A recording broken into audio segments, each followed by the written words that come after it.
Alafu ulisema TOD inafaa select wapi ndio iende?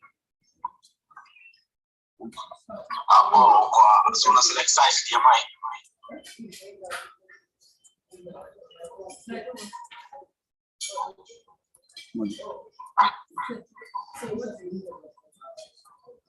Zinaingia sasa, select hapo ndio kwa HDMI.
She brings nearly 15 years of experience in generating and using evidence to improve education, both in UK and internationally.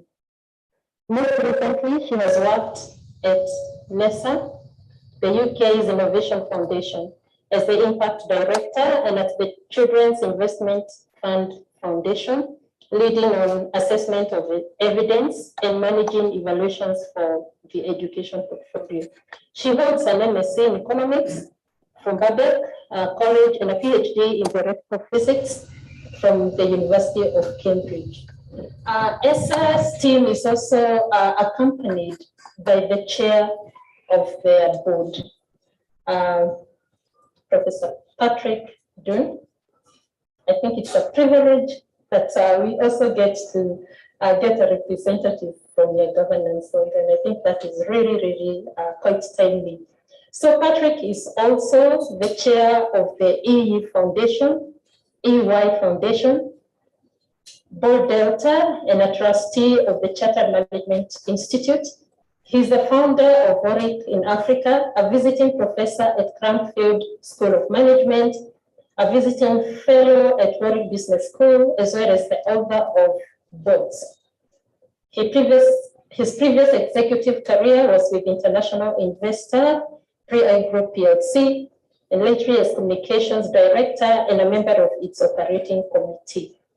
I know we also have another an accompanying team, and I know Lucy will be introducing them.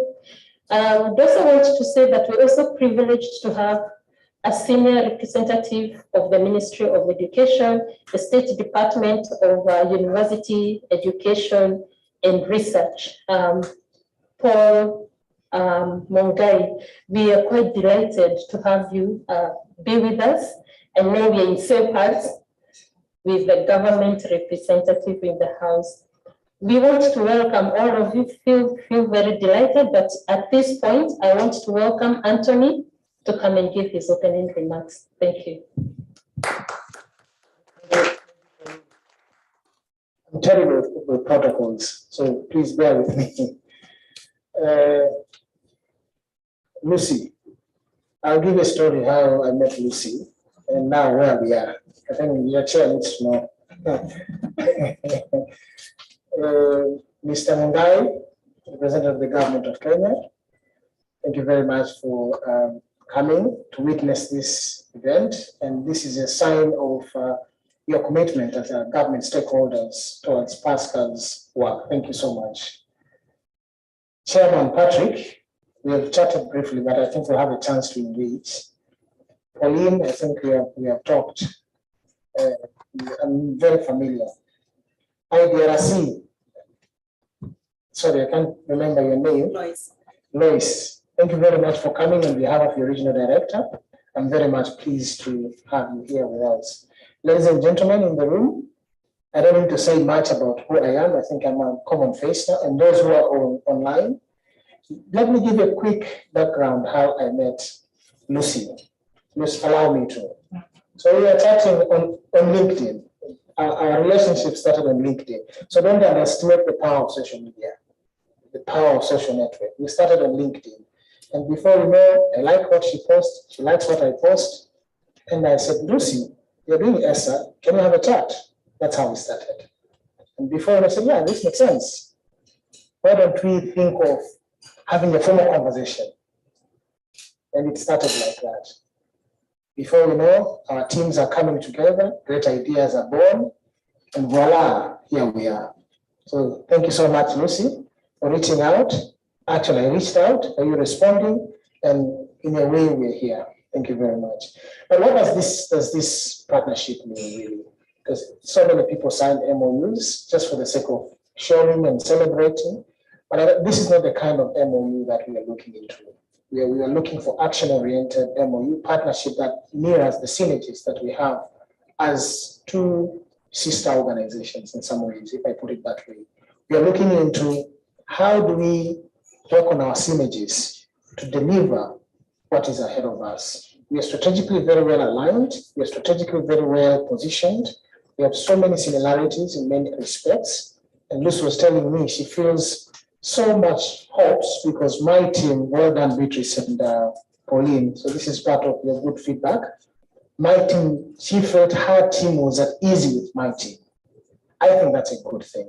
Even before we signed an MoU, there's that smooth relationship between the teams. And I think that's a good plus. It's a sign that stars are aligned from the heaven, if at all we believe in those.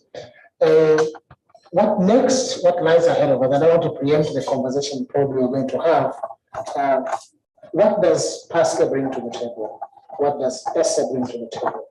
We are all aiming to achieve similar objectives. We want to advance education, research, and higher education, and so on and so forth. If we work together, leveraging on what PASGR has as a continental Pan-African organization, leveraging on what ESSA has as an international-based organization, I think that takes us to the next level. And that's the direction, that's the vision of what I call PASGR 2.0, where we want not only to have partners regionally within the continent, we would also like to have partners outside the continent, where development is not about running alone. It takes understanding from both sides of the aisle, having partners from the global north, having the partners from the global south, and working together to achieving our targets and mission and vision.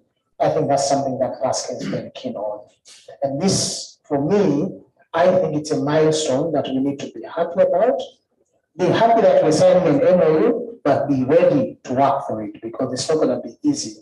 It's about time now. We translate the signing, we translate this ceremony into tangible outputs, things that can actually make sense. Those who are watching us, history will remember us that this day we signed this MoU, what did it turn into? And I hope, and I can see that in both teams, that there's that willingness, there's that passion and commitment to seeing this done. To our partners, the government of Kenya, and those who are online, other universities, other countries that are also joining us online. Just as usual, as the PASGR's ways, the first initial in our acronym is P, partnership. It stands for partnerships. We continue to value partnership, partnering with all government agencies across the continent. This is one of the platforms that institutions across the continent can use to further mandates on their higher education portfolios. PASGR, at least on behalf of the board of PASGR, on behalf of PASGR management, I would like to commit that PASGR is actually going to play its full role to deliver that.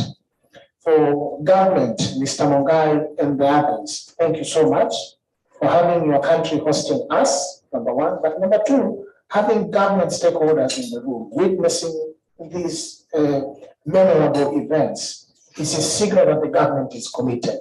And we value that commitment. We value the support that we receive from government agencies, government departments, and we hope that this will continue for many, many years to come. Our donors and partners, IDRC is our potential partner. We invited other donors who could not make it. APAN, we are here. I think for me, this signals strategic direction of where these two institutions are going into. Perhaps this could mirror your particular interests, and you might want to have a conversation now. You're not talking to PASGR, you're talking to PASGR and ESSA. So let's donors who are out there, donors who are in the room, those who are listening, just know there's a formidable force of two strong institutions strategically aligned to deliver more. So if you're interested in higher education, in research in Africa, look no further. Just know there's PASGR and ESSA ready to deliver that. With those few remarks, may I say again, thank you so much for all of you who are here, for those who are online. Let's engage, and PASGR's doors are open always. We have an open door policy. Reach out for engagement, reach out for connections, and we'll be more than happy to work with you. Lucy, thank you so much for being with us in Nairobi. I know this should have happened quite some time ago, but finally you're here. And I hope you're enjoying Nairobi. Thank you very much. Thank you, Anthony. So, Lucy, please. Thank Thank you, Anthony, for that warm welcome, and thank you to everyone from the PASGR team. Thank you so much, Pauline, Beatrice, Martha, and everyone else who's helped bring today together. I'm really experiencing the warm Kenyan welcome. It's such a pleasure to be here. I think everyone here knows PASGR very well, so I'd love to take the opportunity to talk a bit about ESSA and who we are. So we are a small but passionate organisation, 15 of us, based in, we have 2 colleagues based in Kenya. They're here today. We have Isa, our Head of Communications, and Anthony, Research Manager here. We also have colleagues based in Ghana, the UK and Germany. And what we're all about is connecting evidence and data on education from Africa with those people who have the power to change the system. And for us, that means policymakers, it means educators, it means young people themselves. Our vision is one of high quality education in Sub-Saharan Africa that allows young people to fulfill their ambitions. And our mission starts with the universities and colleges, using data and evidence to drive a dramatic improvement in outcomes for young people. We work across the student journey. We look at issues around access to university and college, quality of university and college education, and also that transition to work. We also work with researchers within universities and colleges that are focused on education. So helping education researchers across the continent drive improvement in education at all levels. Now, Anthony's already told you the story of how we met, and that quick progression from first meeting through to really concrete ideas for how we can work together. And that first area that we talked about, I might just give as an example because I think it demonstrates how well we fit together as organisations.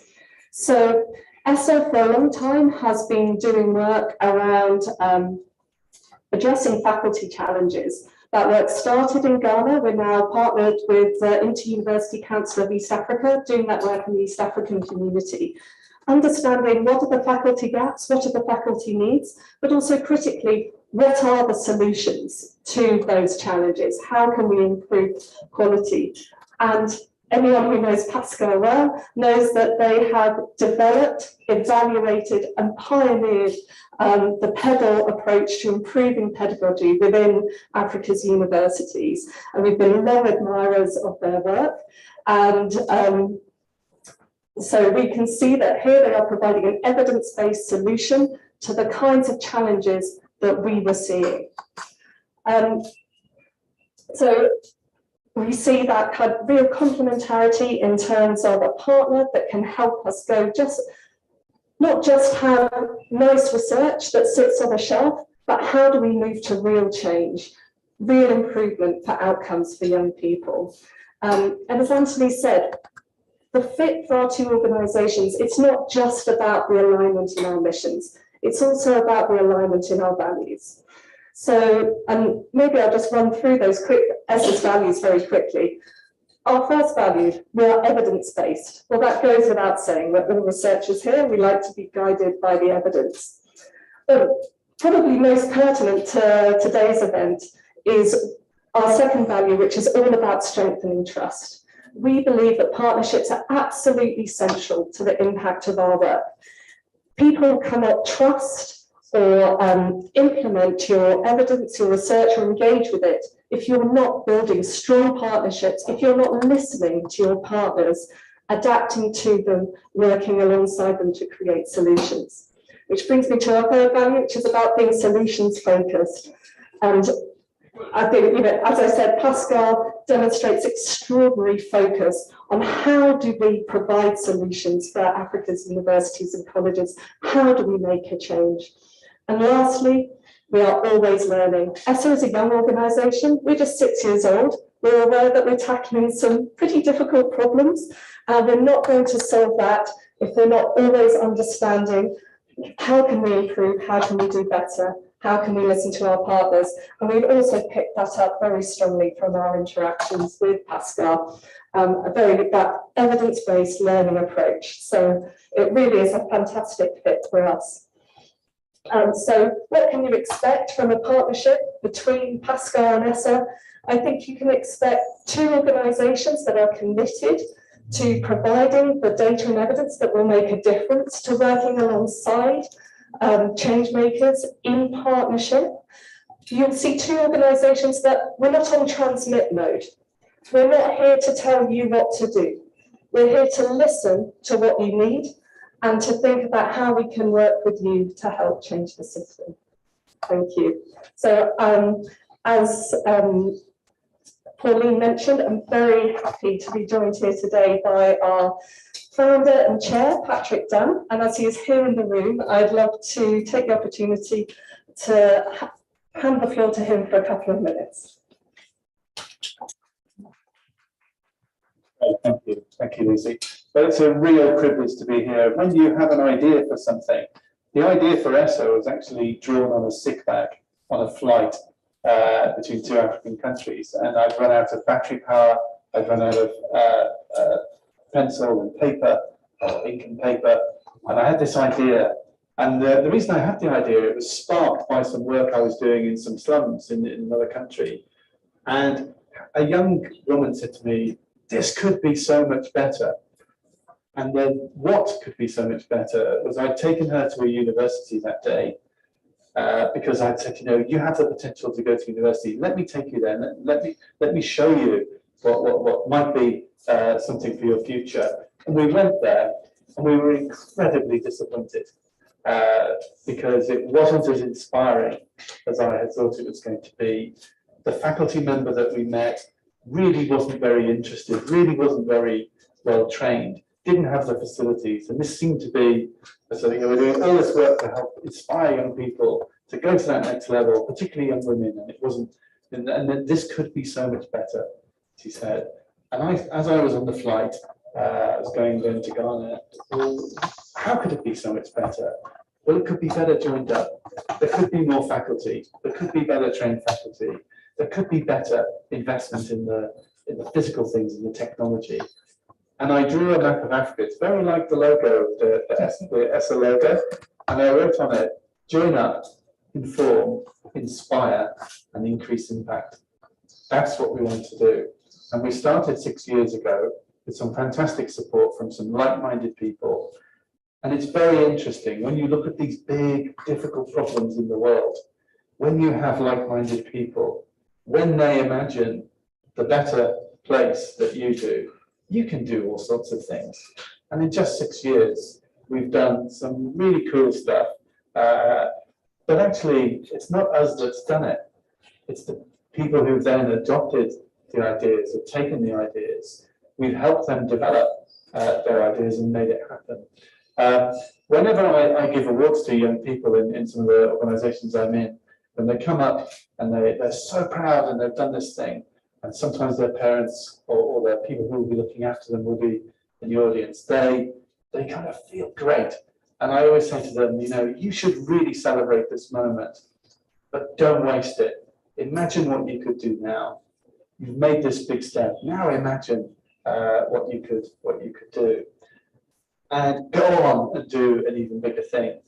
I've been hearing over the last while how this relationship with Pascal has been developing, and what I've noticed as well is how exciting the team are about that, and how they've already been imagining quite a lot of stuff. Now, if you share something, if you're interested in governance, as Pascal is, you know that imagining and talking is not enough. You have to turn that into action. And the way that you do that is with a little triangle.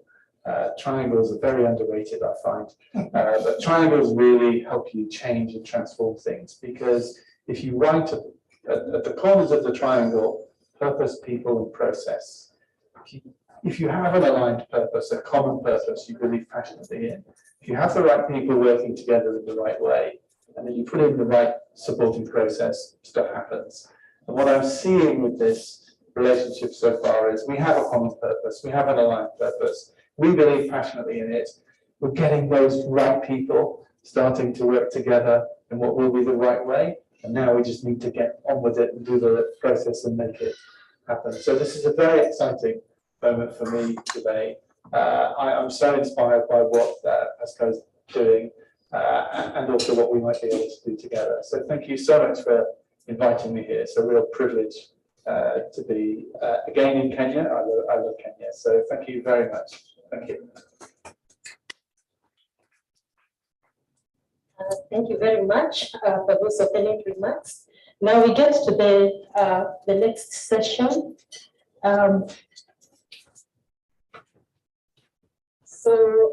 This is a panel discussion I talked about, and I want to kindly request our panelists to come in front. The panel will be moderated by my colleague and a deputy director and the director of higher education, Dr. Beatrice Muganda. So I want to kindly call upon Anthony, Lucy, Lois, and Dr. Obosi. Oh, and yes, Paul, to please come in front. And as they do that, I think I had introduced Anthony and Lucy. I would like to also briefly introduce Lois and Dr. Obosi.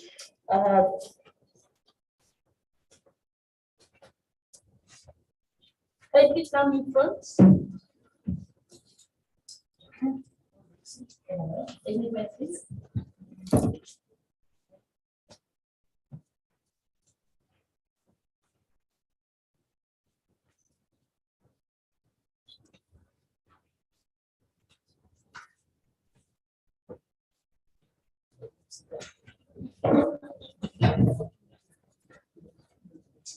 And then you don't want to break. So.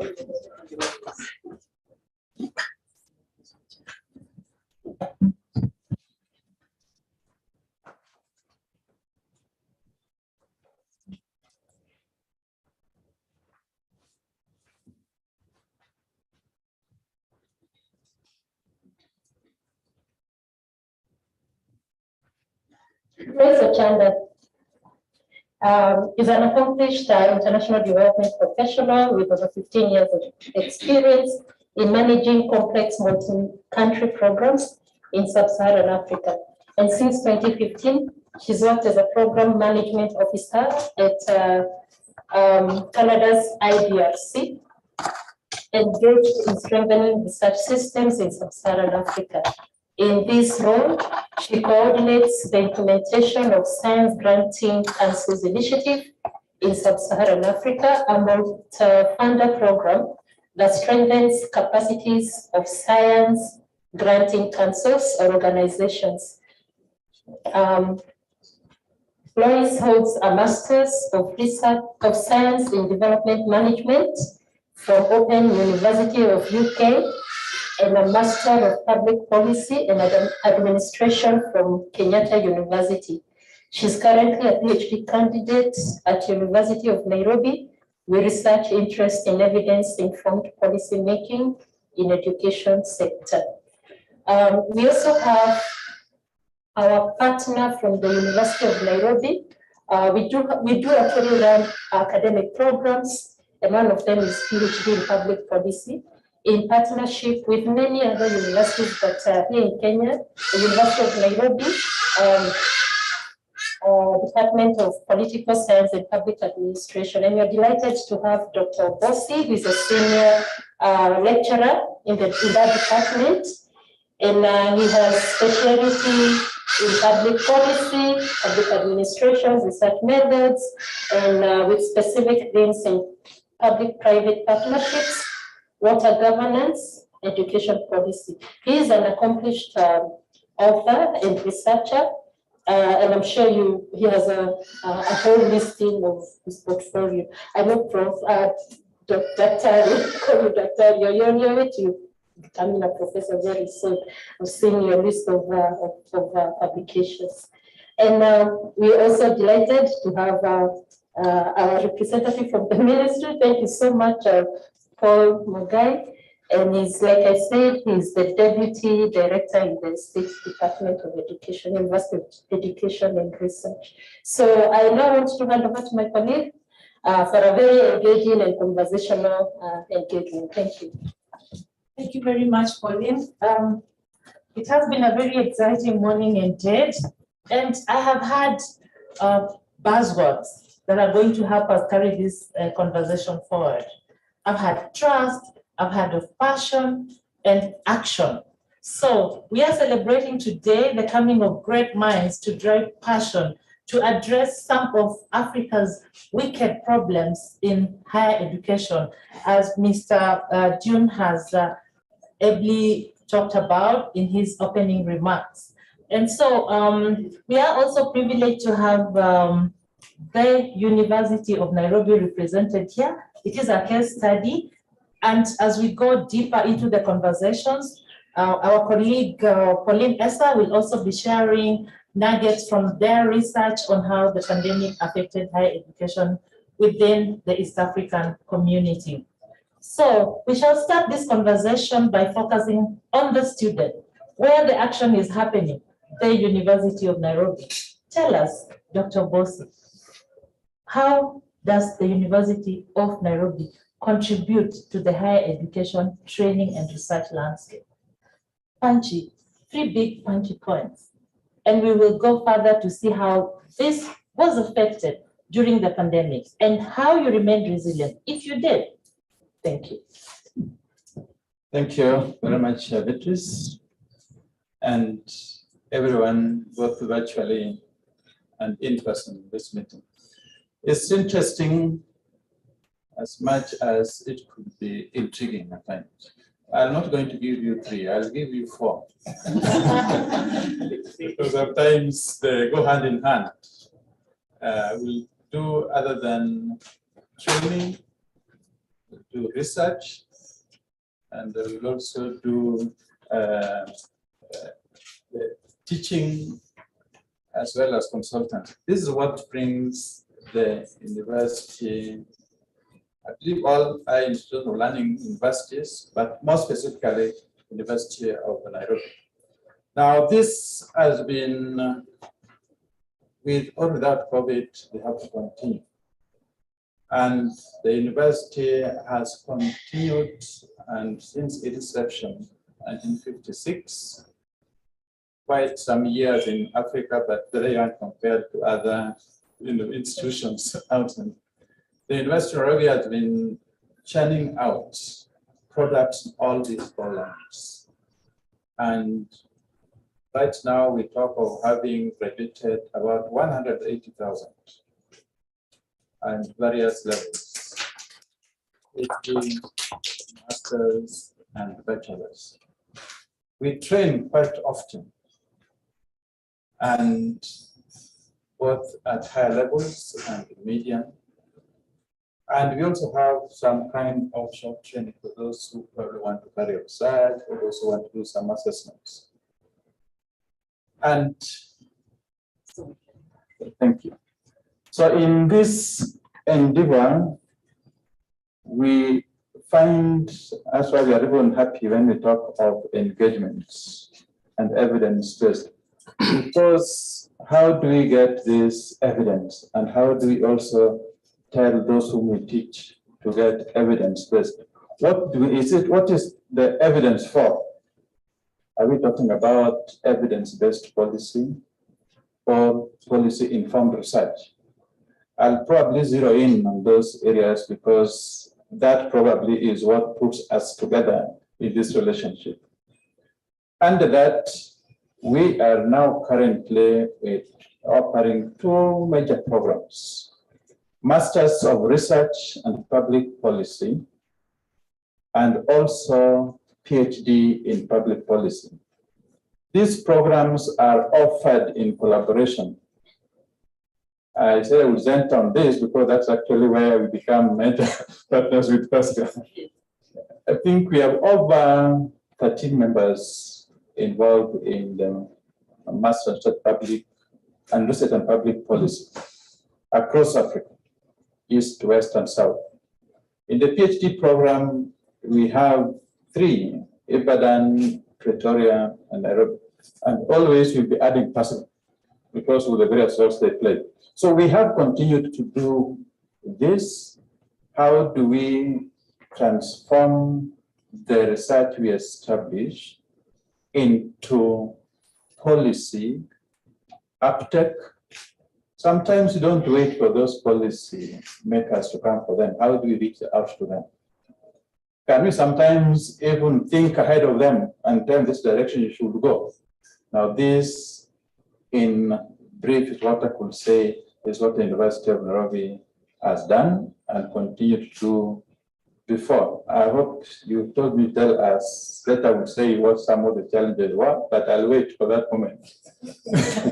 Thank you. Thank you very much. So among many other things, churning out graduates and building the pipeline for research, very important for addressing disruptions in the higher education system. I'll throw this back to the floor, and to guide us is our very able Dr. Pascal and Essa. Please share with us some of your interesting findings. Thank you very much, Beatrice. So as part of our work at ESSA, we've been collaborating with universities to understand the impact of COVID on teaching and learning in these institutions. And one of the projects we've been involved in was kindly funded by the IDRC. So I'm pleased to see that there's a representative here. To enable us to work with the University of Cape Coast in Ghana and also Felix Houphouët-Boigny in Cote d'Ivoire, just to do some pilot studies to understand how COVID is impacting these universities and how the universities are responding. And it's quite interesting to see how one pandemic can cause chaos in terms of, for example, the limitations that this produces on the ability of researchers to conduct research during this period, because obviously we've been talking about online and distance learning, but the facilities were not really in place to enable that overnight transition to doing things online. So it became clear that there's need for more investment in the devices, in the technology, in the data for people to be able to transition to online teaching and learning. So that's an area where there's recommendation for universities, for governments, for international funders to invest more for education providers and for learning. COVID also impacted collaboration within these universities, internally and also with international partners. I guess it leveled the playing field in that people didn't need visas to be able to travel abroad, which is always a challenge for African researchers. But there's a limit to what you can do on Zoom sometimes. So that reduction in mobility within countries for partner universities to engage, but also internationally, did have some impact on the quality of the research and engagement that people were having. There was a big impact in terms of research because funding dried up. People weren't able to be applying for grants, and this was particularly felt by early career researchers and also female researchers, female academics who suddenly had to take on more of the home duties as well as teaching and trying to conduct research at the same time. And we see this really in terms of the outputs from female academics during the 2 years that COVID has been happening. There's fewer publications coming from female academics. So again, a clear sign that more needs to be done to support our female academics to be able to contribute to the extent that their male academics do. And this should be considered in all matters, for example, in promotion, the burden that more of the female careers face. Another area was in terms of the collaboration across universities to share the findings from what the impacts of COVID was. Each university was looking at things in their own way, but we think in terms of developing solutions to addressing the challenges identified, there's more that could come out of shared learning and finding common ways to address these challenges. And that's where I think the partnership with PASGR could be really useful, because they're planning to have this PASGR Plus forum to allow discussions within countries, but also across Sub-Saharan African countries to understand how we can co-develop solutions to some of these important challenges that we're finding to different extents, but as a common thing within these universities. So we're really looking forward to having those engagements, using that platform to connect with other universities, to connect with policymakers, to connect with funders, to explain what the needs are on the ground and how we can really take advantage of these networks to address these solutions, to improve the quality of teaching and learning in our universities, and to make sure that young people are positioned well to contribute to societal development. Thank you very much. Thank you very much. Many issues came up, but in terms of trying to understand how universities manage to remain resilient and thrive through these challenges, I'd like Dr. Bosi to just address the issue of collaboration. And we are privileged to have a young female researcher here, Dr. Justine Magutu. We'll share your experience of how you continued with your research activities and how you connected with other researchers during the pandemic. Thank you very much again. I'm happy PASGR has come out with what they did in Ghana, that collaborative aspect. I want to begin by saying probably the research findings do not quite differ from what we have in Kenya or what we had in Western Nairobi. Now, a little more detail from that is that COVID came in with a lot of issues. Before we even deal with infrastructure, there's this infrastructure aspect. The attitude. How do I teach a student I don't even meet, I don't even know? This was the biggest issue. We can't teach. Are these going to be half-baked students? So to convince the faculty to transform and say, okay, we will have wished for them to be here physically. But for reasons beyond everyone's imagination, they can't. So are we going to stop? Can we look at other ways in which we can still deliver our mission? Are we going to stop conducting research because COVID is there? We do not know when it will end. Are we going to stop training? Are we going to stop teaching? And are we going to stop our consultancies? So the question is, they grudgingly started coming on board. Okay, oh, so this thing can be good. But then the idea came, so how do we make this better? You know, those things, learning does not just have to be synchronous. We can always have a synchronous learning. How do it? Now that's where now technology-enabled education came in. Now, a large number of faculty had communication gadgets that were there appropriate. And this now, when the rubber met the road, you know, now you have a gadget that cannot communicate, you cannot teach, you cannot reach the other person. So it meant that we have to transform, you have to get particular items. What does the university do? The university, is it going to buy everybody the gadgets? What about the students? Of course, the university will buy facility students with data bundles. But to how much? We are assuming everybody in the part of the country is 4G enabled. So this became challenges. So how do we enhance on the quality of education? That is how now we got into collaboration on how even what in terms of platforms, how do you reach others and how do you interact? And that is how where we found pedal very much important. It was one of the issues, and I can say there's a whole year, a group of students who went through their respective programs without even meeting their teachers. And they still ended up still feeling that they're as good as. So I'm bringing in the issue of aspect of collaboration. The collaboration comes in terms of how do you, let me call it transformation, the mind and even the facilities. And we end up, at the end of the day, managed to bring the staff on board, bring the students on board. What now remains is what aspects do we develop on further? How well? In terms of research, I will tell you that initially we thought you have to just conduct an interview alone. And above all, I will give you a personal experience when it comes to interviews and not questionnaires being conducted. I had transformed, and that's why I haven't used the qualitative aspect interviews. I could even now do focus group discussions and KII online.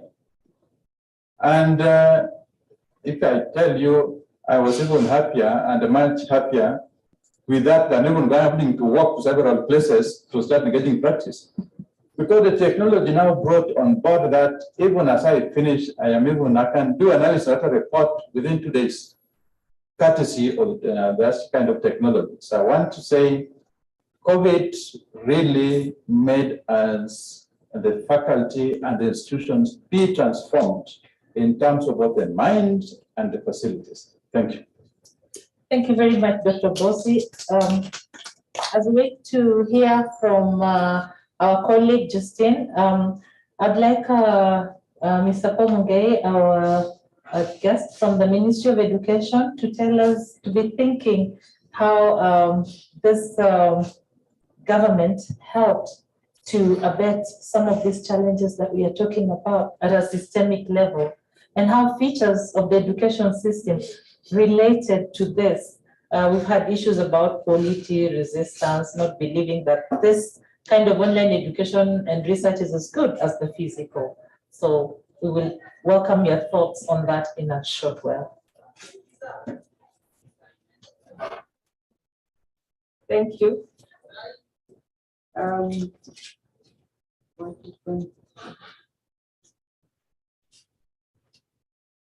Thank you for this opportunity. Yes. Okay, so COVID had a lot of effects, both positive and negative. The positive was that we were kind of forced everybody to become technically trained. Before COVID, not all of us, especially the more mature members of staff, they were not very keen on technology. So with COVID, everybody now had to learn how to teach online. As my colleague has said, at the University of Nairobi, the management made it mandatory for everybody to learn. We were taken through training, even the students were taken through training on how to work online.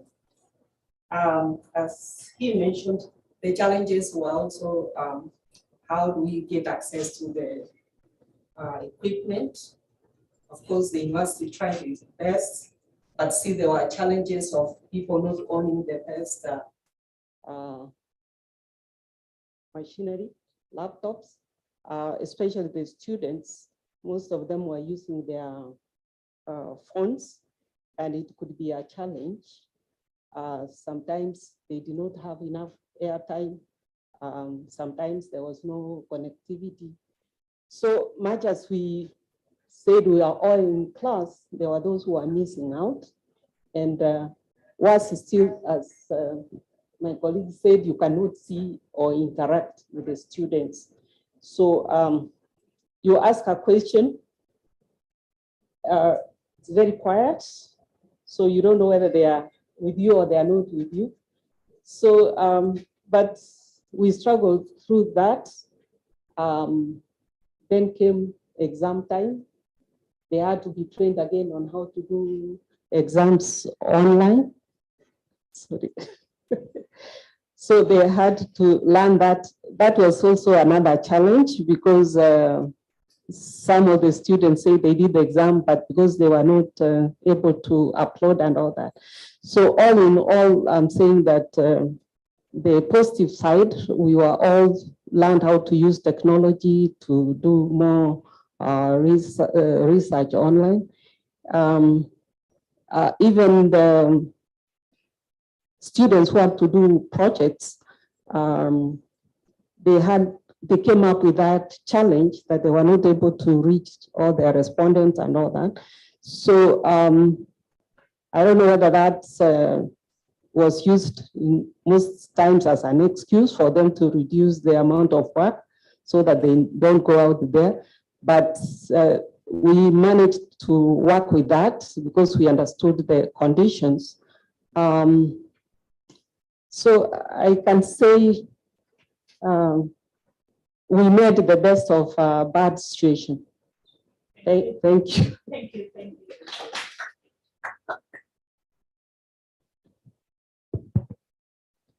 Thank you. Let me say that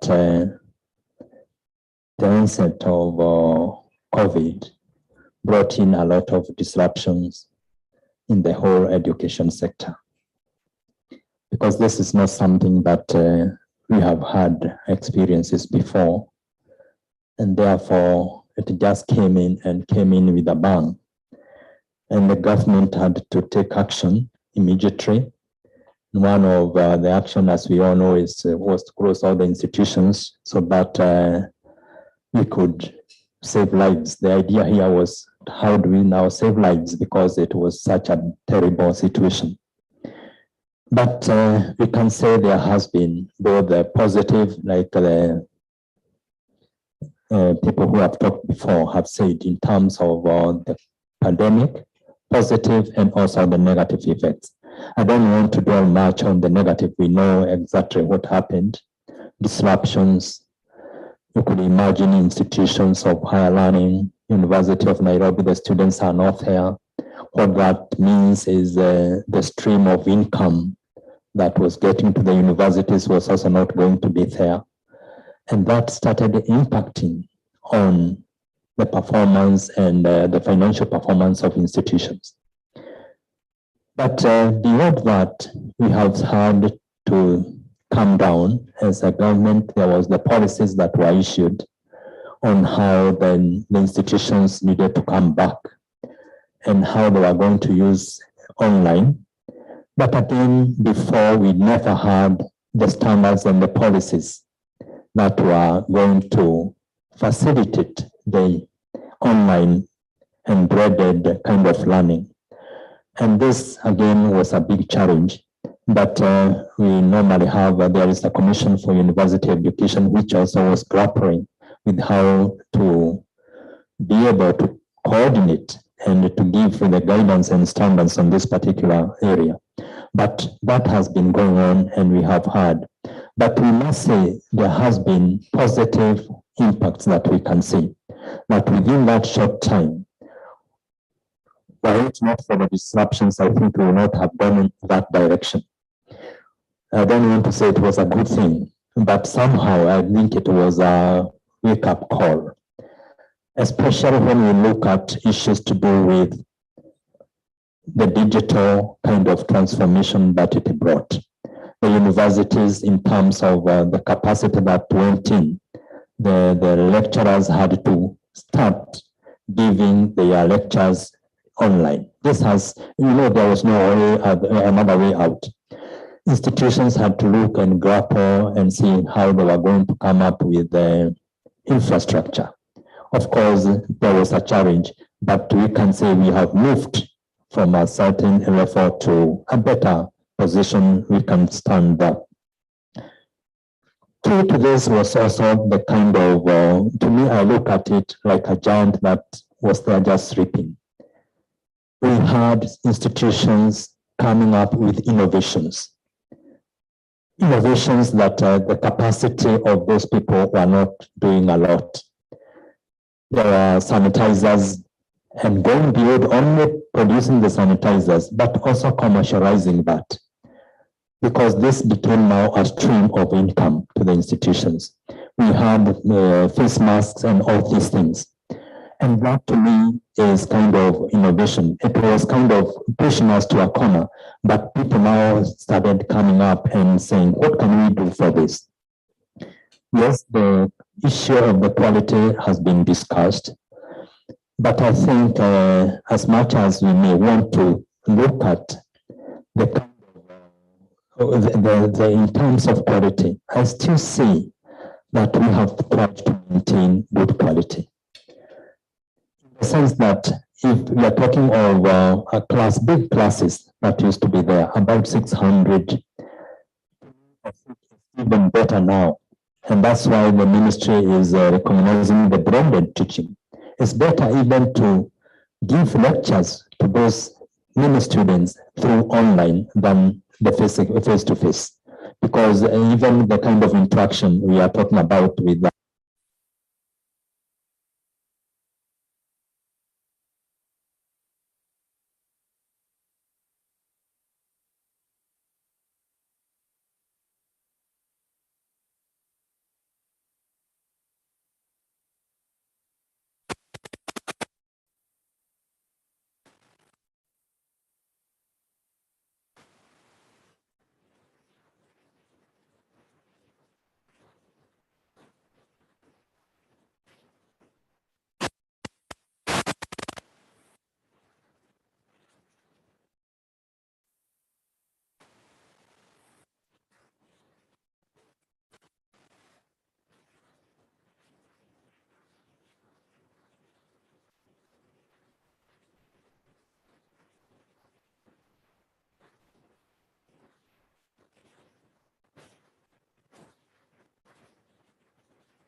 Coming in, students are being able to research and be able to come up with their own sense, and also be able to understand what is happening. So that to me is what I would say for the time being. Thank you very much, Mr. Mungai, and I'll get back to you in a while, but we have, I captured some salient features of an education system from what Mr. Mungai shared: the capacity to innovate, ability to increasingly draw on technology, activating idle capacities in terms of what students can do by changing teaching and learning practices, and even helping academics to build their digital capacities, and then vast opportunities for research to address the problems that universities were facing. So, Lucy, from your research and your experience, what more do you think our government would have done to help the education system to be more resilient? 1 or 2 points, please. Thank you. Thank you so much. And thank you, Mr. Mungai, for those great insights. I think it wouldn't, I can't speak on the past and what should have happened. Yeah. I think maybe it's to look to the future and what are the opportunities now.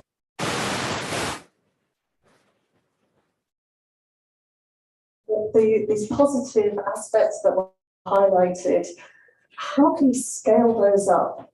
Because we have seen those positive responses, but that is not the reality for the vast majority of universities, and the resource constraints are, we see how they bite. So the kinds of things that we know are important for resilience of universities, the level of faculty that you need to implement state-of-the-art pedagogical methods, the kind of resource you need to be investing in relationships with the private sector. It's so exciting what you're talking about in terms of innovation, but to do that well, to scale that up requires investment in relationships that can be resilient even through crises.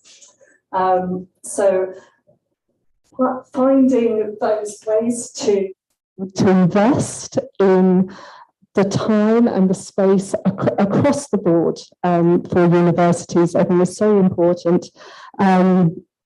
but I think we see that the recognition that's there. So it's what's wonderful to see is that that demonstration of what can happen. And now that question is, how can that be scaled up so that all universities and colleges and young people attending them can benefit? Thank you very much, Lucy. I'll just speak on one point that you raised, the one of funding. And we are very lucky to have IDRC with us here. IDRC is a institution that has significantly supported research and training in Africa for many years. As a pro-African development donor, what current and future plans and strategies is your organization thinking of to support research and training in Africa, bearing in mind current disruptions? Kindly give us some hope. Thank you so much, Dr. Mugenda. So first of all, I need to acknowledge that I'm wearing very many hats here. The first one, when Dr. Bossi talks about not having met his students online for nearly a year, he was talking partly about me. Dr. Bossi is my teacher. And earlier on, Dr. Ngimo mentioned the collaboration you have with the University of Nairobi of Public Policy, the PhD program. So I should say thank you so much for funding my studies. So there's no one time when the words unprecedented and new normal were used so much like in the past 2 years. So right now, after speaking about the new normal so much and we are part of it, I wonder if we are in a post-new normal stage. So of course, IDRC is engaged in the whole research system strengthening, if you like. And this touches on funding research, making money available for research, and also strengthening capacities of individuals, organizations, and also the policy that supports that research aspect. So like many of us here, right at the beginning of 2020, around 2020 March, it was quite disruptive. And it was a moment of learning, of trying to adapt and to remain agile, because you have programs that are running and you want them to continue running. You just don't want to sit home. Offices are closed, researchers are affected, everybody is affected. So one way or another, how do we keep moving forward? So there was a period of learning and adapting to the new situation and thinking about how do we move forward despite the context of the pandemic that we are living at that period. There were a lot of research programs that were launched that Pauline mentioned one of them. And in fact, I think for quite a long period of time, you would even feel guilty suggesting an idea. Talking about COVID, because that was the most urgent need. That is what had to be dealt with, and it's something that had to be we talk about mainstreaming of gender. Now suddenly we had to mainstream a new thing. We had to mainstream COVID. How do you operate within COVID? So new things to think about. Things around risks. How do you deal with risks around COVID? Because you have new health protocols. What are the ethical reasons, considerations around that when now we are working remotely and we're introducing technology? So there are new ideas that we're bringing into conducting research.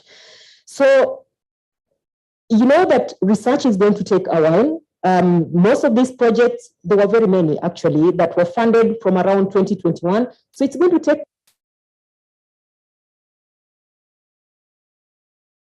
already mentioning here, there's going to be a time to step back and kind of conduct synthesis of these results that we're finding and how does it impact on the kind of on research system strengthening that we're conducting. But some of the lessons that we're learning already. One is the role of technology that everybody has mentioned here. We cannot overemphasize technology because it has become the post-new normal, if we want to call it that. we cannot ignore technology. And it was just a period that suddenly we had to grab everything that comes with technology. I mean, there are challenges, but it's out of challenges that new interesting ideas emerge. So you'd find that actually at this point, we're even ready to fund organizations to strengthen their internet connections, because people are going to meet online. How do you meet online without strong internet connection? The other things that we're even willing to fund, because the program that I work for strengthens capacity of research funding agencies in 16 countries in Africa. Many of those organizations still receive paper proposals. They may call for proposals, and then some of them still receive papers. We are even willing to support research funding agencies to have digitalized grants and research management system, because that is the new reality that we're facing. The other thing that we learned in this period is the growth in partnerships. Partnerships among us as funders. So we launched a COVID, it's called COVID Africa Rapid Grants Fund, which we are working on in collaboration with the National Research Foundation of South Africa. And this was a partnership of many funders. It wasn't only IDRC. There was NRF there, there's FCDO that's part of it. There are other organizations in Canada. So you look at how can we achieve the most when we put this money together. So there was that aspect of partnerships growth at funders level. The other aspect of partnership was at the grantees level, because the program I work for once more is research and capacity strengthening. So if you cannot go to these other countries to conduct your capacity strengthening there, who do you turn to? You turn to a partner who is already on the ground. So there's also that aspect of partnership that grew in that period. So there's been a lot of new thinking that's going on. It's a period of reflection that we're going through, and I'm glad that I can also engage with us in reflecting about this. Thank you. Thank you very much, Lois. Just building on that conversation, you raised the issue of rapid grants funds to address COVID issues. And I'm thinking, and I believe that everybody in this room agrees with me, that this can be sustained so that it's not just a short-term intervention. But tell us, what potential do you think that this partnership between ESSA and PASGR presents for additional support from other donors, from your experience?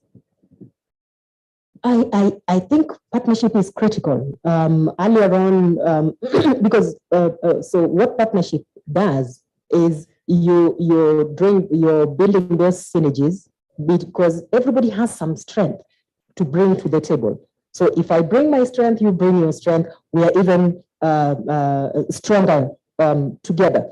So let's look at the partnership that we have. We realize that there are certain aspects of work on, let's take an example of capacity strengthening in an area like gender. Gender is so multifaceted. So when we launch a call for proposals, for example, and then you get one organization that presents itself as a single group, another one draws from different groups that bring in different strength. You already see that there's that weighting over there, that this is a consortium. In fact, from my program, we have lead grantees, but they work in a group. So I see a lot of potential in what ESSA and PASGR is doing. There's the whole idea of evidence-informed policymaking. I've browsed through ESSA's website, for example, the whole idea of that repository over there. Where do people find what they're looking for? PASGR is supporting a lot of this policy communication also. So there's a whole team of people that you bring together as a team, as opposed to when you present yourself as one. So I'm very optimistic about the engagement that you're trying to establish today. Thank you. Still on you, could you kindly share with us some pointers? Where should we look as we start this journey for fundraising? Were you paying to finish me today? Anyway, no, that's really great, because I think, and we were just having a conversation out there in the morning, that there's a lot of work that's going on in science system strengthening. When we say science system strengthening, sometimes some people imagine it's the natural sciences, but I think science system strengthening is just the short way of saying research system strengthening, and we look at this in an ecosystem. Now, what we realize, my program is called the Science Granting Council's Initiative in Sub-Saharan Africa. In 2015, we started off as 3 partners coming together, and that was IDRC, it was FCDO at that time, DFID, and it was National Research Foundation of South Africa. In 2018, SIDA joined us. So it already begins to show you the interest in that space. In 2021, last year, we have grown even bigger. So after IDRC, NRF, and FCDO, now we have SIDA, and we now have the Norwegians. So we have NORAD, and we have the Germans, the German Research Foundation known as DFT. These are 5 funders who are coming together to strengthen research systems. It means it's an area of interest right now. And there's already pointers over there who are the names who are interested in this space. And the other day I was reading on University World News that EU and AU are also coming together to strengthen research systems. If you look at the STISA, Science, Technology, and Innovation, I think the strategic plan for AU, they're talking about knowledge-based economies in Africa. How do you come up with knowledge-based economy? It means there's a strong focus on strengthening research systems. All the work that you're doing about the policy space, about next generation researchers like us, much as I'm old, but there are new researchers, because in Africa, if you compare the population and the number of researchers, there's still very few researchers. So there's a lot of work that's still required. And other than just training the researchers, there's a lot of work that is still required to move research from the knowledge that you're producing for it to work in that policy space. So there's a lot of work that's required of us who are working in this space. Thank you. Thank you very much, Lois. Many opportunities there for PASGR and ESSA, and now I want to bring the conversation back home to my executive director. Tell us, what were your motivations, aspirations, and synergies that drove this partnership with ESSA? And Lucy, we'd like to hear a bit on that from you as well. Thank you. Thank you, Beatrice. I think so much has been said. I don't need to repeat what others have said, but I think from the conversation here, you can see why we got together. I think that's very clear. Maybe a few points that I wanted to highlight, and I'm glad our IDRC partner has sort of alluded, giving us the nuggets of where we should focus next. Perhaps, Lucy, we have our job description crafted already. Where do we see where we go? And I think listening to what Dr. Obos was saying, listening to Mr. Mongai was saying, listening to Essa, to our colleague there, more broadly, so we have 2 levels here. Level 1, and as an economist, I'll speak as an economist. Level 1 is we have supply side challenges. Supply side, some of you talked about infrastructure, some of you superstructure, you mentioned that, behavioral response on our faculties to respond. You have talked about government responses and what are the challenges, digital transformation. On the demand side, we have the students. How do we build a system that is more resilient, that can actually allow for students to actually learn more? Now, where does PASGR and ESSA fit in? Let me speak for PASGR. So we are in the space where evidence generation is a norm now. And our practice within PASGR is, first, we have to generate evidence, but how do we create a system where that evidence is taken up for policy?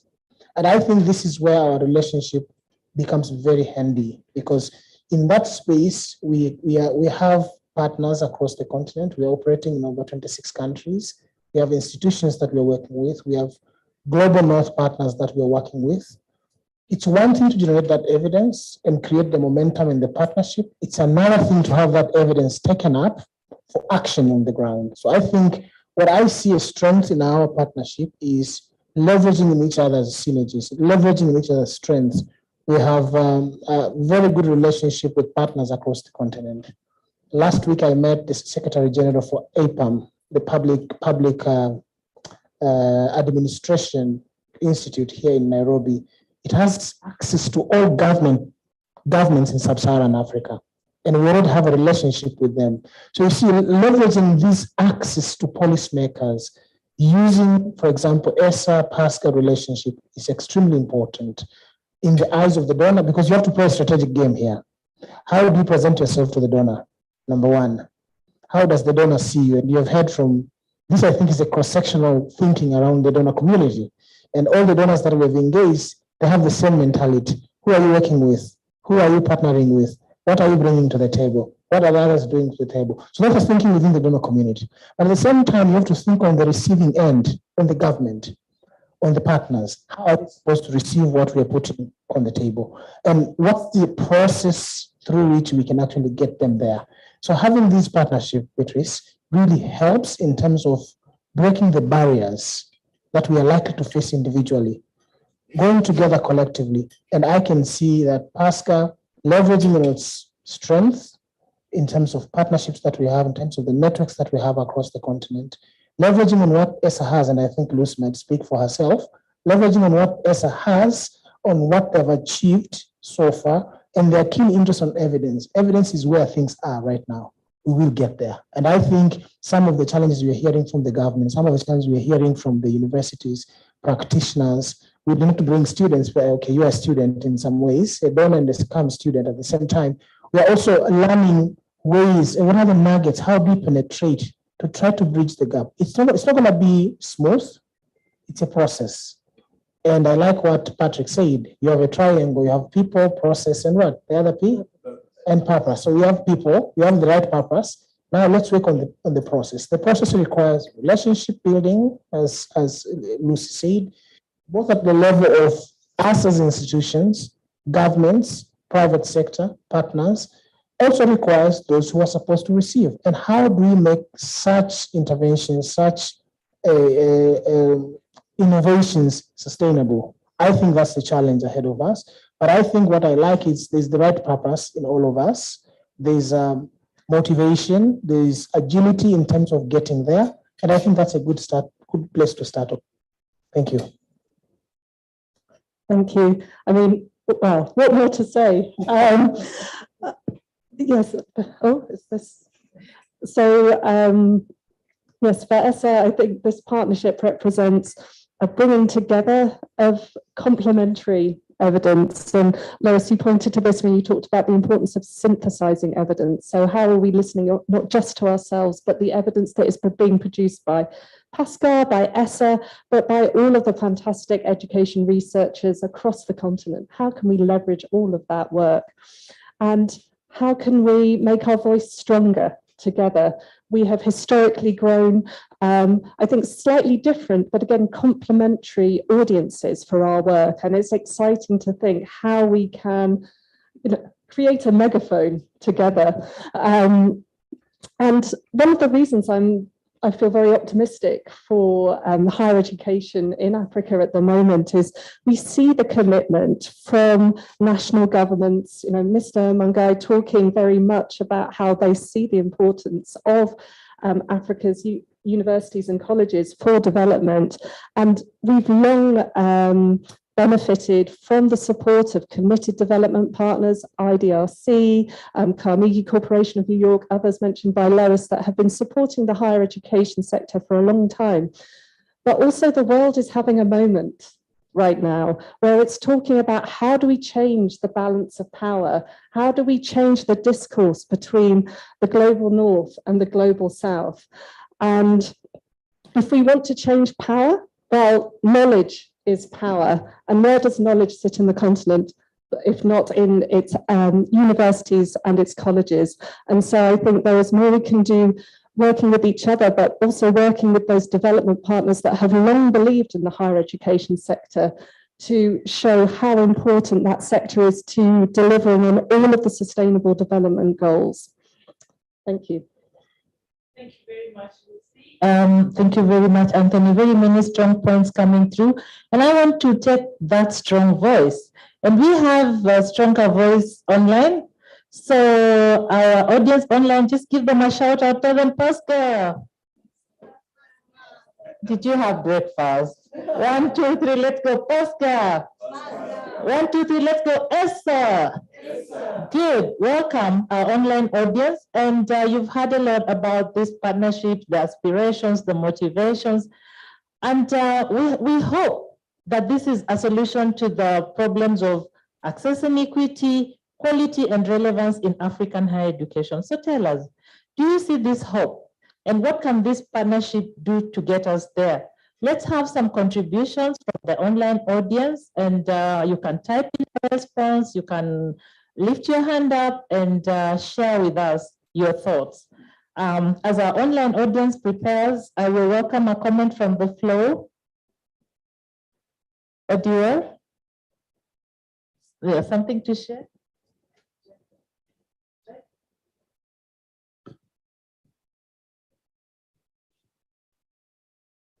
Thank you.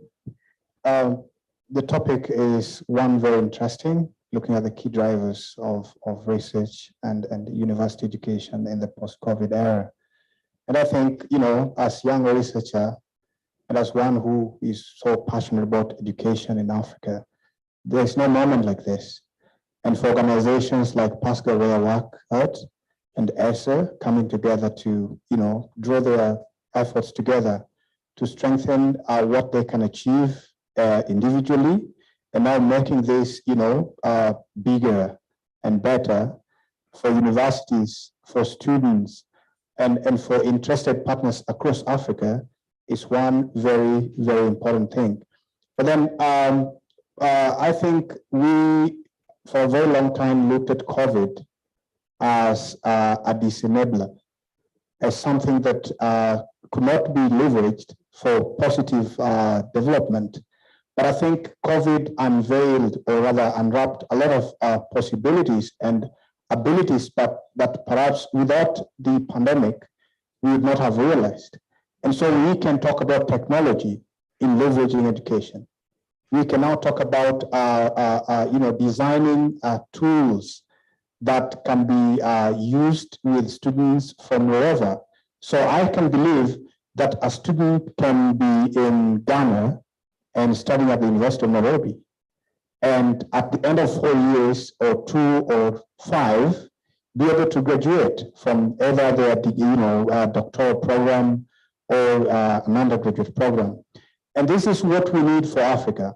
And I think the gap has been that for a very long time, students in Africa have not been able to get you know, the support they need to acquire, to access. And I think for the two organizations, in my own opinion, I think we are trying to build access and quality. And that is very important for the continent at the moment. And as a young African, as you know, a very enthusiastic person also in research and education, I think this is a time for all of us to come together, interested parties, those who are in the room, those who are outside the room, to come together to build this even more stronger that we can achieve for the continent. There is no time that Africa has ever been enthusiastic for education than this. And so for ESSA, for PASGR, I think we can all draw these capabilities and then work together in achieving the goals that we've set together. Thank you. Much coming together to innovate and increase access. Any comments from our online audience? Edwin? Any hands up?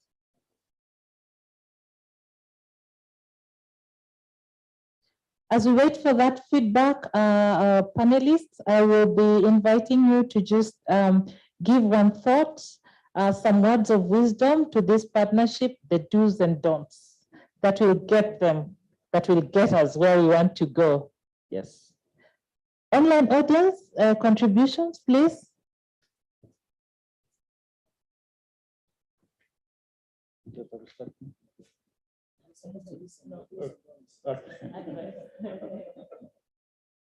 Thank you. Thank you.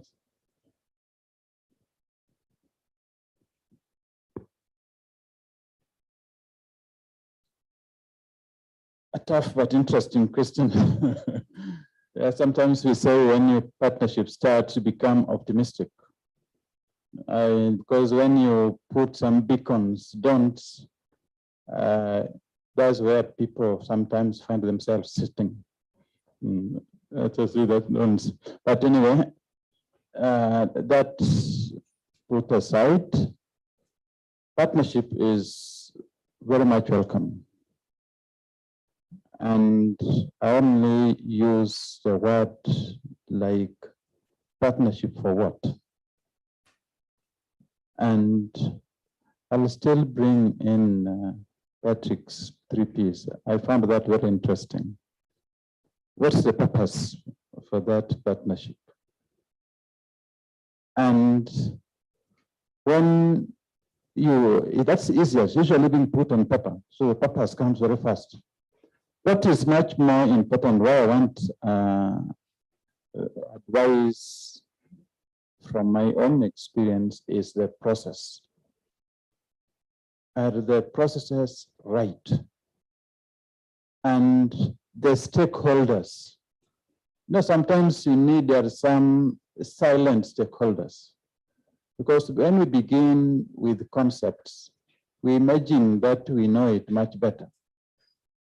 But as you move on, you realize there's a silent minority somewhere who actually will pick that idea from you and even deliver it better. And you say, oh yes, that's exactly what I was looking for. So how much are we going to broaden our relationships? Because that will make us sharper and capture relevant needs and appropriate. So sometimes we used to talk of technology. Earlier, as early as 70s, as technology being transferred to Africa. But the problem was there was inappropriate technology. Until the consumer realizes the need, you're actually communicating to yourself. And the result will not be there. So what evidence do you want to give? It actually defeats the purpose of that evidence and what you're looking for. So let us research deep and research wide by engaging the appropriate stakeholders. Let us not close doors. When we close doors and restrict our mode of operations, we'll achieve very little. I was almost saying that those who walk alone, a bit is about with this from me one time. But if you want to walk further and walk with somebody, but if you're alone, you will not go very far. Thank you.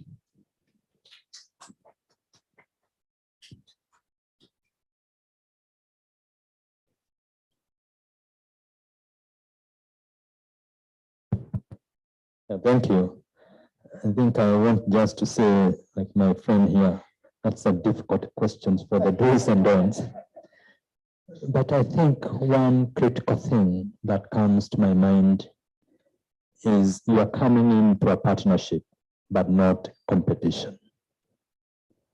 And when you have that at the back of your mind, that you have an objective to achieve, but you are not going there so that we compete, I will get the prize. All of you gets the prize together.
There are other people who do more or less similar things. We are never absolutely unique in what we are doing. So it's more of really, what is that value proposition?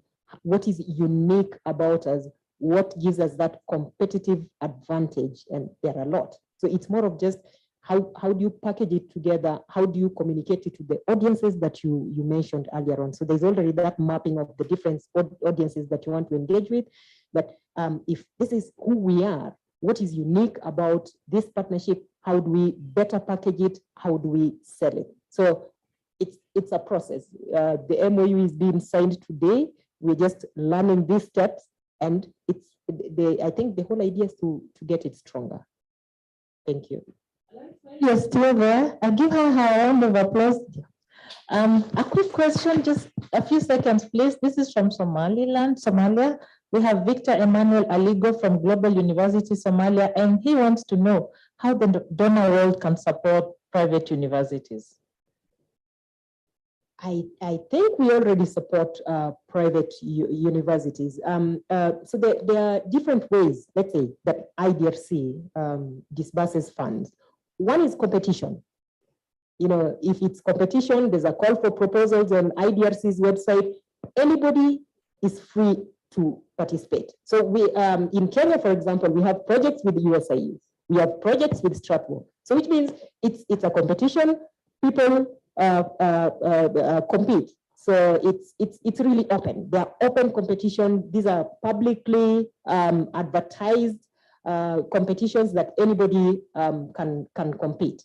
And then there's also other aspects of funding where, so there's a lot of our funding which is tied to specific programs. You know, everybody has a strategic plan.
Results. And last but not least, what is our niche? With so many actors on the African higher education, training and research landscape, we must be very clear about our niche. And I believe we are very clear about our niche, as has been articulated very eloquently by the CEO of ESSA, Lucy Heidi, and our Executive Director, Anthony Mverange.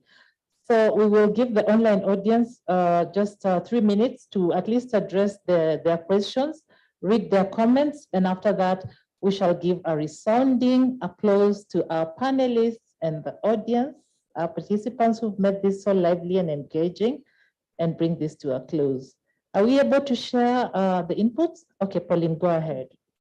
So we are back online. Mobani Waweru would like to know, how can private sector organizations support to bridge the gap between skills gains in higher education and jobs in industry? That is Mobani Waweru from KPMG. We also have another question from Kefa Simo. The partnership should begin to think of how HE can be opened up to many more students via online platforms. What could the partnership do so that universities are enabled to go full scale towards adoption of teaching and learning online? I think any of the panelists can take that. Seems Mike landed on me. I don't know, was that deliberate?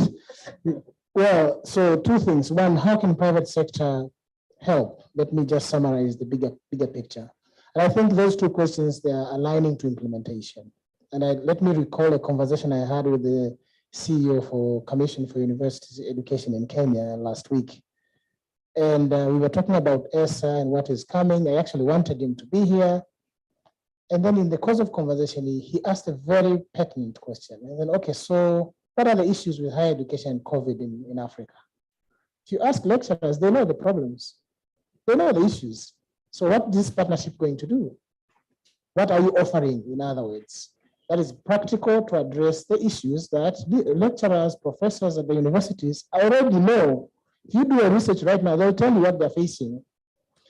That for me made me reflect. And I think it aligns very well to the two questions on how can private sector get involved? We have heard about numerous challenges that have been highlighted.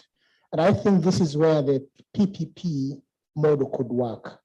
The government in itself cannot actually scale up some of the interventions that we know are needed. And this again, to answer also the second question on how do we bring on board more students? How do we scale up access of higher education, particularly with the challenges? We know, for example, UNCTAD 2019 report, when you think of digital transformation in Africa, 1 in every 4 Africans don't have access to internet. And the cost of internet in Africa is extremely high. And when we think of scaling it up to people on the ground, to think of poor families, students who are coming from rural areas, who would go back home, where there's no infrastructure, the supply side challenges, to access, there's no 4G, to access classes. How do we support those? And I think this is where private sector can also come in very handy in terms of designing innovations and interventions that can address gaps that government cannot meet. For example, we understand how much of the budgets of our governments in Africa go to education sector. How much of the budget is allocated for research and development? Hardly 10%, hardly 10%. Can private sector come in to leverage and support such initiatives? I think there's scope for that to be done. I think there's bigger room for that to be done. The question now is, the government needs to create an enabling environment for private sector to thrive to support such initiatives. You know, we have had conversation with players who would want. Last week I was talking to Global Innovation Fund, for example. The managing director in the UK was telling me, Anthony, we want to invest in things that innovate in solutions. Yes, you can do research, you can do the evidence. That's okay. It's part of what we're interested in. But we want solutions. Solutions that are scalable. Solutions that respond to the need on the ground. If you have that idea, come to me, I'll give you money to fund. And I was challenged in that sense. So I would also like to respond to that question from KPMG, to respond to the question on how we can expand higher education to those who are in need, particularly with the settings that we know in our African settings. I think we need to have a very robust and effective public-private partnerships where the government can allow private sector to actually intervene in areas that the government cannot. Education is a very sensitive area, because if you allow too much private sector involvement, it can also lead to inequalities. We know that, we know those challenges, but how do we strike balance between the two? I think it's a balancing act that is needed between governments, private sector, and exploit what are the areas that the government can actually allow private sector to intervene. If we think of infrastructure and systems, can private sector step in and help? Perhaps yes. How? I think that's a question where I leave Mr. Mungai and the team to think about the hows, but at least the bigger picture is there. How do we engage more students? This is a bigger question of poverty and inequality in Africa. It's a bigger question of access and equity of our education systems. And I don't think we'll do justice to discuss this in this panel. We can't answer that question. It's very packed.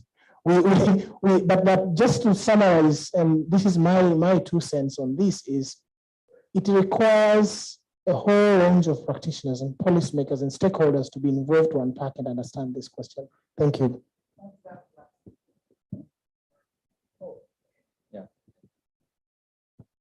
Yes, I just want to agree and just wanted to state that the government is very facilitative and will work towards that in developing policies and strategies, which of course a number of them have been there. And I want to say, in terms of PPP, the government already has the act. And therefore for this country, I think we have now the direction on how to engage on public-private partnership.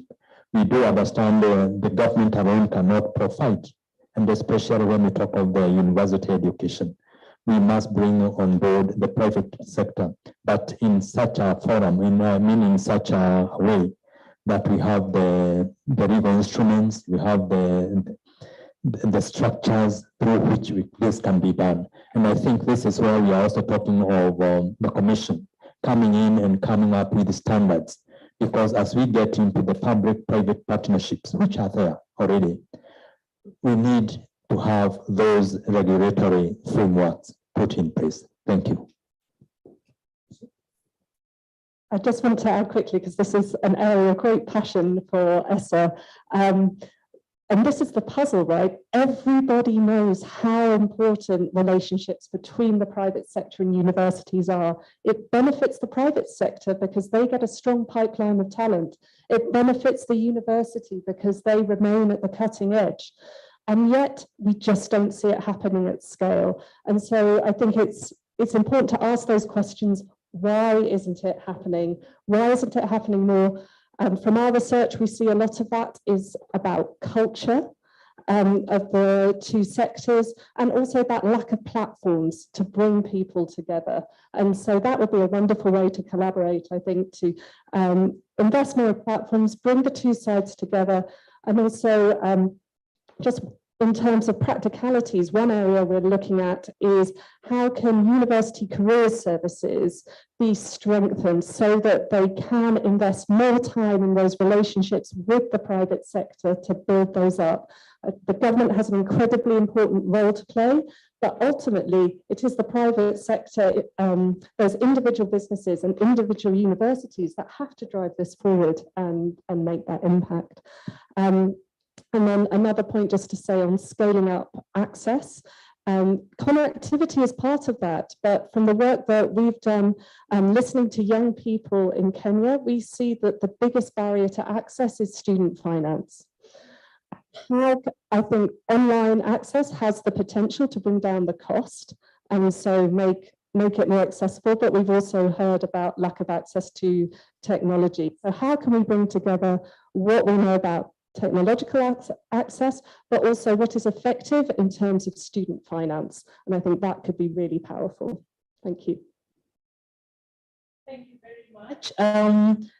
A few comments from our online audience. Samuel Ajebong from Ghana. I believe that this partnership will help to improve the use of evidence in policy and investment decisions in higher education in Sub-Saharan Africa. Resonate with the conversation we've had on public-private partnerships. And Besi Kadhambi from University of Nairobi, I commend this partnership because learning in this COVID period requires collaborations and it enhances sharing experiences of the learning curves, challenges, and innovations. Thank you very much. So I think we've had a very engaging conversation, and right now let's just give our panelists a resounding round of applause. And another one to all of us. Thank you, our online audience, and yes, everybody, thank you.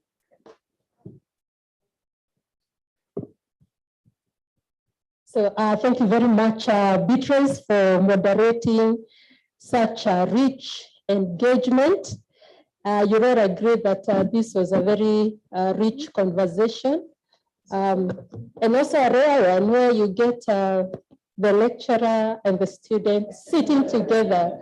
And from the analysis that we have of our program, I want to confirm that Lois is one of our very progressive students. So thank you very much. Yes.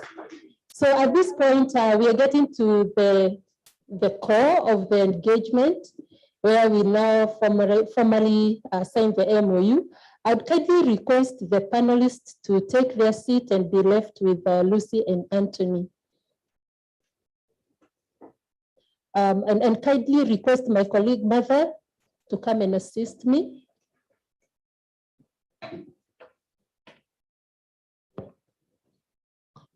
Yes.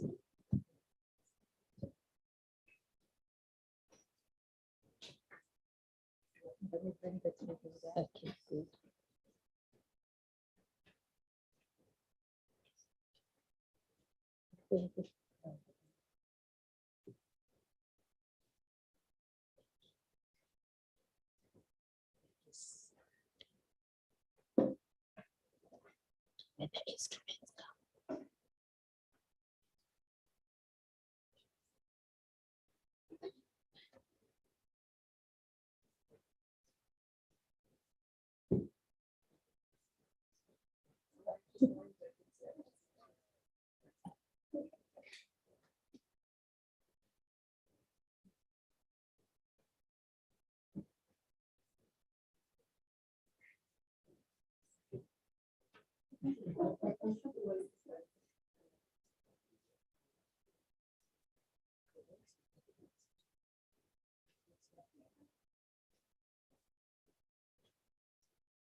Good. So yes, I think we need to formally applaud the process. I can confirm the agreements have been signed. So we formally are in partnership with between PASGR and ESSA. So I'd kindly request to have a brief photo session. We can start with our two leaders, and then we'll be joined by Patrick. So we can first have the first. Yeah, as you're exchanging the agreements. Oh yeah, thank you.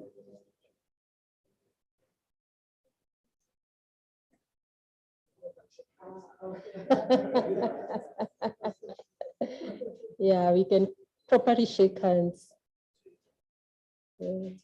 Good. Could I kindly request a tray? Yeah. Yes, yes.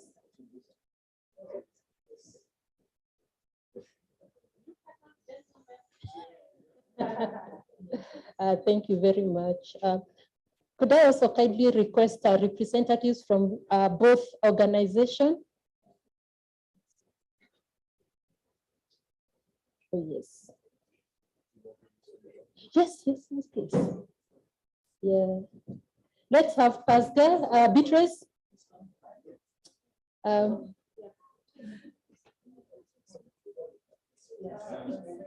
Beatrice. I think I need to be in that photo. Please, you have to.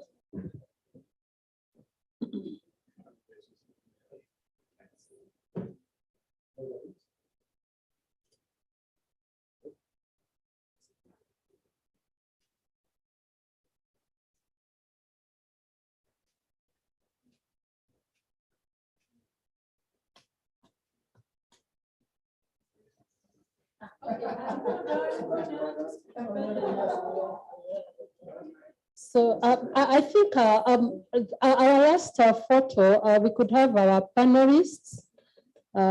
Please, Patrick, Lois.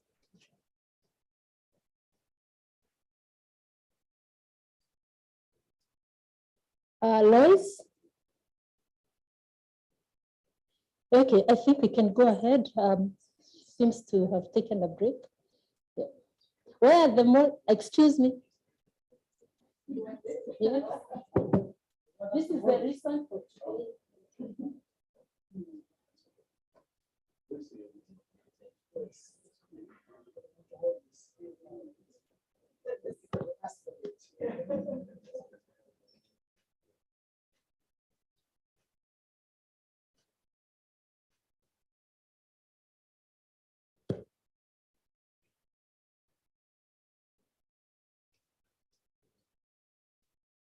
All right, thank you so much.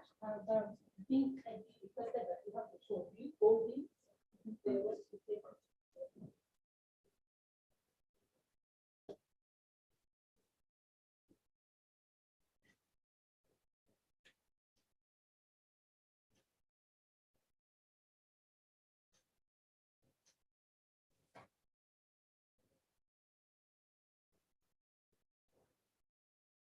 Okay, thank you very much.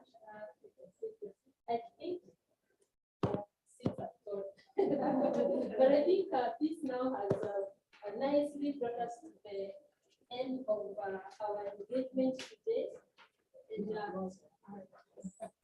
And I now want to welcome you to carry on the conversation in form of networking. I believe we still have some refreshments. So please feel free to engage, network, get to know each other. But on behalf of our two organizations, it's been a privilege having all of you, hosting you. We really do want to thank you for taking time. We want to thank you for that rich, very rich engagement. Thank you to our online viewers, participants. We've taken note of your comments. Thank you very much for also being engaged in the conversation. So I want to welcome you to the next part. Please feel free and to get to know one another, and hope you enjoy the refreshments. Thank you very much. Before, and this is just acknowledging our colleagues online, and just important to emphasize that they are from West Africa, South Africa, East Africa. All our partners joined us online, and we really appreciate their commitment to bring this partnership. Through this network, we shall conquer Africa.